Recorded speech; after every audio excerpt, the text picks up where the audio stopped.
आपने फरमाया कि ये गवर्नर साहब जो हैं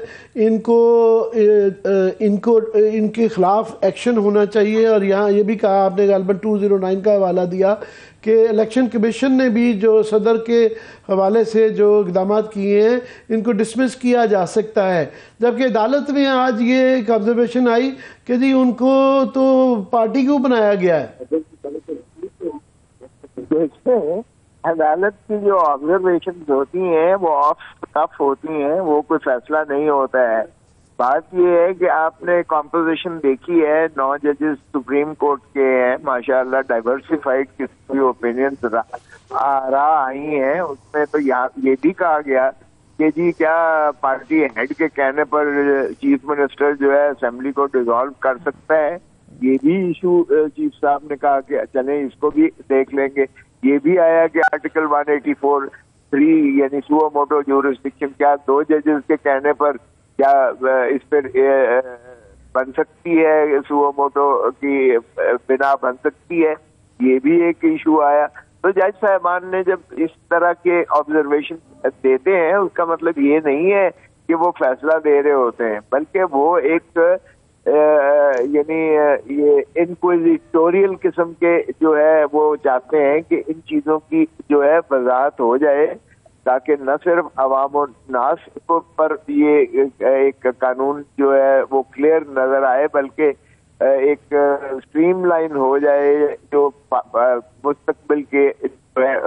लाए अमल पर भी ये एक क्लैरिटी आ जाए। तो मेरा नहीं ख्याल कि इससे जो है कोई इस ऑब्जर्वेशन से का मतलब ये है कि उनका कोई हतमी। बाकी गवर्नर और इलेक्शन कमिश्नर के बारे में जो आपके खिलाफ आपके ख्यालात थे कि उनके खिलाफ एक्शन होना चाहिए, उसके मुतालिक थोड़ा सा बताइएगा। लेकिन दोनों चीजों पर मैं अर्ज करूं, मैं खुद गवर्नर रहा हूं। एक बहुत एग्जॉल्टेड, एक बहुत बड़ा एक आईनी ऑफिस है, सरबराह है वो, आईनी सरबराह है सूबे के, 12 करोड़ अवाम के जो है वो माशाल्लाह सरबराह है। तो उस ओहदे के तकाजा जो है वो यही है कि आर्टिकल 105 अगर वो कहता है कि he shall give a date of the election, shall का लफ्ज लिखा हुआ है, जब वो डीमिंग में हो, अगर जो गवर्नर साहब ने फरमाया कि जी ये तो मैंने तो तहलील किया नहीं है, तो ये आर्टिकल 112 में बड़ा वाज़ेह है कि 48 घंटे में अगर वो नहीं करते तो it is deemed to have been dissolved. Deemed का मतलब ये है कि उन्हीं के दस्तखत से मुतसव्वर होगा कि ये हुआ है।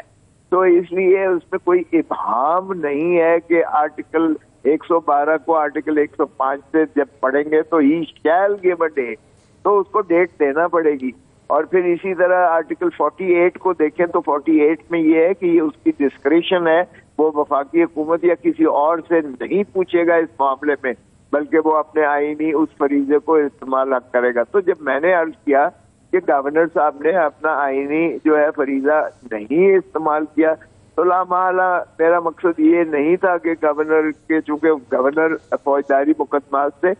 इस्तना है उसको आईनी तौर पर, जो मुझे भी था बतौर गवर्नर के। लेकिन हैविंग सेड दैट, ये देखें हमें रियासती आदाब को महफूज रखते हुए उस मनसब की जो है इज्जत और तकरीम और आइन की हमने वफादारी और ताबेदारी आर्टिकल 5 में बड़ा वाज़ेह है। Loyalty to the state and obedience to the constitution is the inviolable obligation of every citizen, every citizen. तो inviolable obligation थी गवर्नर साहब की, तो उन्होंने उसको अनफॉर्चुनेटली वायलेट किया। अब दूसरी बात आपकी देखिएगा, इलेक्शन कमीशन। देखिए, इलेक्शन कमीशन भी एक आईनी इदारा है। सदर एक जो है रियासती सरबराह है, commander of the armed forces हैं। एक हमारा जो है देखें रियासती ढांचे में फिर अदब आदाब की जो है आप ब्लू बुक देखें, जिस तरह भी देखिएगा, तो उसके तहत जो है अगर उनका आर्टिकल सेक्शन 57 सब सेक्शन 2 में अगर गवर्नर ने वहां तसाहल किया, बावजूद जो भी है कि उन्होंने तारीख नहीं दी 105 आर्टिकल की जो है वायलेशन की, तो सदर साहब ने 57(2) ऑफ द इलेक्शन एक्ट 2017 के तहत जो है उन पर वाजिब आता है कि वो जो है डेट नेशनल असेंबली की और डेट्स जो है सूबाई असेंबली की वो फिर दे सकते हैं। और आगे जो है शेड्यूल देना इलेक्शन कमीशन ऑफ पाकिस्तान का काम है। आर्टिकल 218, 19 मैं ये शेड्यूल पे कदा कलामी माहब आपसे बात करना चाह रहा था कि आज चीफ जस्टिस साहब की ये रिमार्क्स थे कि इलेक्शन जो है 90 दिन में आईनी फ्रीजा है कि वो होने चाहिए। फ़र्ज़ करें अदालत ये 90 दिन के फैसले पे कायम रहती है और कि ये कहती है कि जी इसको करवाना चाहिए, तो ये जो इलेक्शन शेड्यूल के लिए कहा जाता है कि 57 दिन तो ऑलरेडी 6 दिन क्रॉस कर गए हैं, तो आपके क्या ख्याल में ये दिन बढ़ाएंगे या इलेक्शन शेड्यूल को छोटा करने की गुंजाइश निकालेंगे? देखिए 58 जो है section of the election act, 57 में तो ये है कि सदर साहब तारीख देंगे, 58 में ये है शेड्यूल में रद्दो बदल इलेक्शन कमीशन कर सकती है। यानी डेट के बाद शेड्यूल होता है जो 45 दिन पर मुहित है, उस 45 दिनों के इहाते में ये कमी कर सकते हैं, कमी और कास्ट यानी रद्दो बदल कर सकती है। 58 सेक्शन के तहत इलेक्शन कमीशन उसमें अख्तियार दिया गया है। मसलन 7 दिन की बजाय वो उसे 5 दिन कर सकते हैं। इसी तरह जो बाकी शेड्यूल नॉमिनेशन पेपर्स की इदखाल की तारीख, उस पर एतराज़ात की तारीख, उसके बाद जो है उस पर जो है अपील वो हतमी फहरिस्त की तारीख, फिर उसके बाद अपीलों की तारीख। ये खुदा साहब इस बात पे भी डिपेंडेंट है कि ये फैसला कब आता है, तो आप कितने दिन में देख रहे हैं, उम्मीद करते हैं कि ये फैसला सेटल हो जाएगा? देखें ये चूंकि 45 दिनों का या 40 दिनों का प्रोसेस लाजिम है, तो 90 दिनों में बाकी जितने दिन रह गए हैं आप अंदाजा कर लें, 45 दिन के करीब हो चले, 40-45 दिन, तो इनको एक हफ्ते के अंदर फैसला करना होगा। और मैं तवक्को करता हूँ कि इंशाअल्लाह जिस तरीके से आज भी उन्होंने कल 11 बजे के लिए रखा है, तो ये जो है यकीनन एक हफ्ते के अंदर इसको फैसला कर देंगे। कोई रॉकेट साइंस नहीं है, 3-4 आर्टिकल्स हैं सिर्फ जिन पर जो है उन्होंने तशरीह तलब है, और वो भी मेरी नजर में उसमें कोई इबहाम नहीं है, वाज़े है। अलबत्ता क्योंकि मोहतरम 9 जज साहब डाइवर्सिफाइड ओपिनियन और आज के सवालों से लगता है कि यकीनन उस पर फेर हासिल बहस की बहुत तवक्को सब क्विकली जो कि ये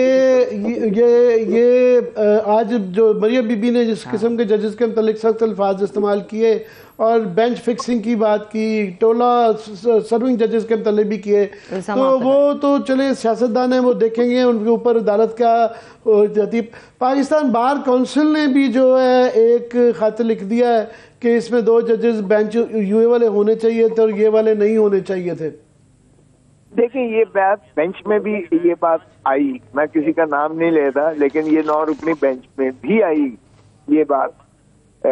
लेकिन देखें 2 जज साहिबान जो हैं जिन्होंने रेफरेंस भेजी थी, जस्टिस एजाजुल आसम साहब और जस्टिस मज़ाहिर अली अकबर नकवी साहब ने, तो उनको तो लाजिम उस बेंच में होना ही था, क्योंकि जब रेफरेंस जो जजेस भेजते हैं चीफ जस्टिस के पास, चाहे लार्जर बेंच की तश्कील का करें या सुओ मोटो का करें, उन जजेस का तो बीच में लाजिम होता है कि उनको तो उस बेंच का रुकन बनना पड़ता है। अब जहाँ तक एतराज़ात का ताल्लुक है, ये एक सियासी जमात की नायब सदर ने भी किया, वो भी नामुनासिब था, गैर शाइस्ता अल्फाज़ात थे जिनको मैं नहीं जाना चाहता, क्योंकि अगर आपने एक इश्यूज को डिफ्यूज करना है तो मेरे ख्याल में अदालत को भी नजरअंदाज करना चाहिए, बजाय इसके कि तौहीन अदालत के जुमरे में वो उनको दे और ज्यादा एक वजह उनके लिए जवाब बन जाए कि जी देखें बावजूद ये तो अपना चूंकि उसको एक्शन ले रहे हैं लिहाजा इनको नहीं होना चाहिए, या इस वजह से वो कटाई में पड़े या इस नवालत में पड़े, जो कि लगता है कि उनका मकसद ही ये था।